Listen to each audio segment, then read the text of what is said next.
आपको बताएंगे मध्य प्रदेश में लगातार हंगामा हो रहा है। इस बात को लेकर व्यापम घोटाले में एक के बाद एक कई नाम आए हैं और इस वक्त की बड़ी खबर मध्य प्रदेश से ही कि व्यापम घोटाले में नया खुलासा हो रहा है। व्यापम घोटाला जिसमें मुख्यमंत्री शिवराज सिंह चौहान निशाने पर हैं, उनके खिलाफ कई आरोप भी लगाए गए, उनके परिवार के खिलाफ भी आरोप लगे हैं। लेकिन व्यापम घोटाले में लगातार एक के बाद एक कड़ियां खुलती चली जा रही हैं। जिस तरह से दबाव में है बीजेपी सरकार मध्य प्रदेश की व्यापम घोटाले में, उसमें कहीं ना कहीं मुख्यमंत्री और उनका परिवार घिरता हुआ नजर आ रहा है। कांग्रेस ने कल जबरदस्त प्रदर्शन किया था भोपाल में और तस्वीरें हम आपको दिखा रहे हैं। घोटाले के सवाल पर नहीं बोले हैं सुरेश सोनी जिनका नाम कल लिया था आरोपी ने अपने पूछताछ के दौरान।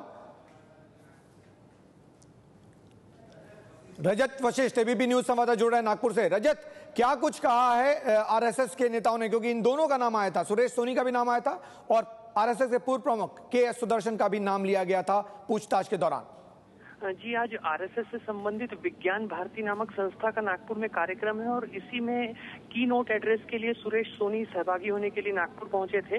लेकिन जब उनसे हमने जानना चाहा कि व्यापम घोटाले में जब उनका नाम आ रहा है तो उस पर वो प्रतिक्रिया देना चाहेंगे, तो उन्होंने कुछ भी कहने से इनकार कर दिया। हम बाद में बात करेंगे ऐसा कहा और साथ ही साथ उनके आसपास जो उनके सहयोगी थे उन्होंने मीडिया को रोककर उनसे बात करने से दूर कर दिया।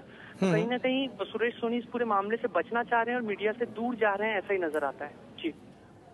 जी, बहुत बहुत शुक्रिया आपका। घोटाले के सवाल पर कुछ नहीं बोले हैं सुरेश सोनी। आपको याद होगा सुरेश सोनी का नाम लिया था आरोपी ने अपने पूछताछ के दौरान। एसटीएफ ने जो पूछताछ की थी उसमें सुरेश सोनी का नाम लिया था, न केवल सुरेश सोनी बल्कि आरएसएस के पूर्व प्रमुख के.एस. सुदर्शन का भी नाम लिया गया था, यह कहते हुए कि सुरेश सोनी और सुदर्शन ने कुछ नामों की सिफारिश की थी जिनकी भर्ती होनी थी और उनमें से कई लोगों की भर्ती भी हुई थी। और इसके बाद अब जब सवाल पूछा गया सुरेश सोनी से तो उन्होंने कुछ नहीं कहा। जैसा कि हमारे संवाददाता भी बता रहे थे नागपुर से कि वो ये तस्वीरें आपको दिखा रहे हैं उसी कार्यक्रम की जहां सुरेश सोनी पहुंचे थे और उस कार्यक्रम के दौरान सुरेश सोनी से सवाल पूछा जा रहा था उस आरोप को लेकर जो व्यापम घोटाले में उन पर लगे हैं, लेकिन उन्होंने कुछ नहीं कहा, चुप रहे और वहां से चले गए। तो व्यापम घोटाला जिसमें लगातार बीजेपी सरकार घेरे में है मध्य प्रदेश में। लेकिन बड़ी बात यह कि कल जो खुलासा हुआ उसके मुताबिक आरएसएस के दो बड़े नेताओं का नाम लिया गया। एक तो पूर्व प्रमुख दिवंगत के.एस. सुदर्शन और दूसरा सुरेश सोनी से आज बात करने की कोशिश की थी, लेकिन उन्होंने कुछ भी कहने से मना कर दिया इस पूरे मामले में। तो इस वक्त की बड़ी खबर एबीपी न्यूज पर हमको दिखा रहे हैं कि सुरेश सोनी आरएसएस के नेता, उनका नाम आया था व्यापम घोटाले के सिलसिले में, लेकिन उन्होंने इस पूरे मामले में कुछ भी कहने से साफ इंकार कर दिया है। घोटाले के सवाल पर कुछ नहीं बोले हैं सुरेश सोनी। नागपुर में कार्यक्रम में पहुंचे थे जहां की तस्वीरें हम आपको दिखा रहे हैं, उसी कार्यक्रम की ये तस्वीरें हैं। इस कार्यक्रम में सुरेश सोनी भी पहुंचे थे लेकिन कुछ नहीं बोला। व्यापम घोटाले में आपका नाम आया है।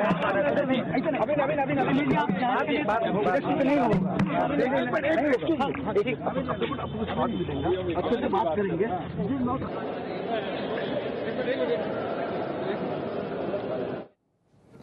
तो तस्वीरें हम दिखा रहे थे आपको किस तरह से मीडिया सवाल पूछ रहा था, लेकिन सुरेश सोनी ने कुछ नहीं कहा, चुपचाप चले गए। नागपुर में कार्यक्रम के दौरान ये सवाल पूछे गए थे, वहां सुरेश सोनी मौजूद थे और व्यापम घोटाले को लेकर उनसे सवाल पूछे गए थे क्योंकि आरोपियों ने उनका नाम लिया था, कहते हुए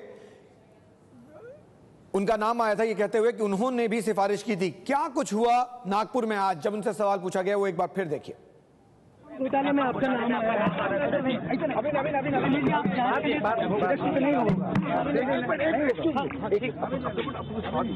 अच्छे से बात करेंगे।